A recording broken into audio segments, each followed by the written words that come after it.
Orysia Lutsevych is the head of the Ukraine Forum at the International Affairs think tank, Chatham House. Orysia, welcome. Thank you so much for your time.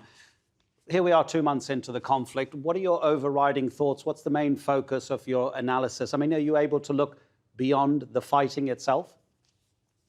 Well, we are looking at Russia that has not been able to achieve its primary military objective in Ukraine, to take over Kiev and to install its controlled government. So we see Russia now regrouping to take more territory in the east and solidify its gains on the Sea of Azov and the south. And in the rhetoric of Vladimir Putin and his senior leadership, they are still insisting on something that they call denazification of Ukraine, which many pondered what it is until there was this RIA Novosti horrible article that basically described denazification as de-Ukrainization. So it's unfortunate that Russia seems to be committed to its annihilation of an independent Ukraine and everything that stands out as a separate identity from Russia. And Ukraine is fighting an existential war in that way, is trying to preserve its statehood, the capital, its main political bodies such as the parliament, the cabinet, protect the people who are fleeing and defend its territory. And we are up here for a bigger fight in the east of the country. Yeah, it's interesting you mentioned that RIA Novosti article. We actually quoted it to an international human rights lawyer, and he said to us, he said, if a member of the government, if that could be attributed to a member of the government, it might even be a basis for prosecuting genocide, because it was so detailed in how the people of Ukraine have to be treated, and that is a state-owned news agency. Just getting back to what we're talking about in general here.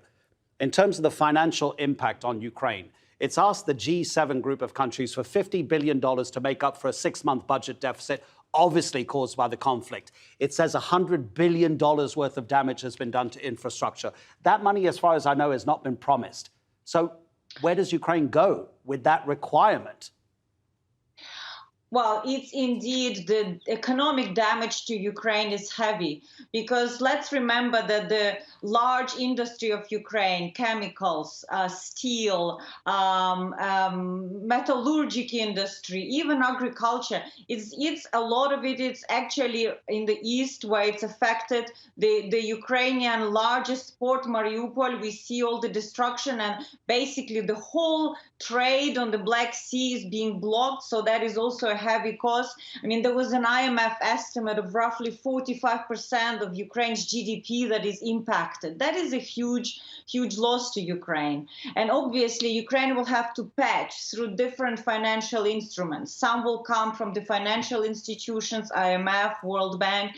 Some will come in the form of grants. Some will come in the form of, loans. It will be a huge effort. And I do know that there are teams already in Ukraine thinking about the reconstruction plan, accounting for the damage, and looking how Ukraine will sustain its war economy, because Ukraine still has to fight this war that is very costly, pay pensions, subsidies to Ukrainians, and keep jobs going. Is a big challenge.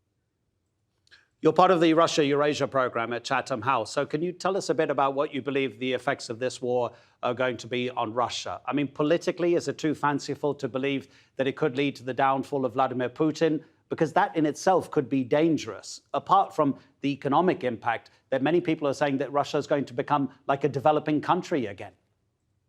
I think you've pinpointed something important, is that we are afraid of Ukraine's victory. We are afraid of what it may do to the Russian Federation, that is a nuclear power. But we have to be changing that paradigm in a more positive outlook, where actually the beginning of the end of Putinism as this imperial ideology, where this land conquest that Putin pursues from Georgia to Belarus to Ukraine, it has to stop, because it damages the future of Russia.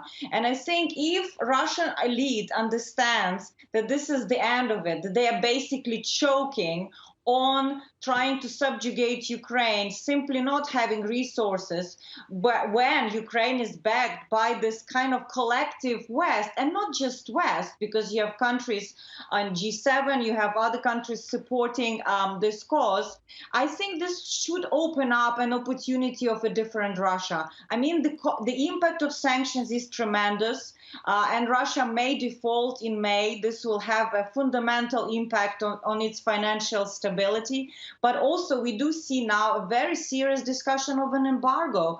Coal, gas, oil, and all of this will be gradually phased out, and Russia simply will not have financial resources to sustain the war, and not only sustain war, but also to finance these new territorial claims and conquests that it will grab. It will be very, very costly and unsustainable for Russia.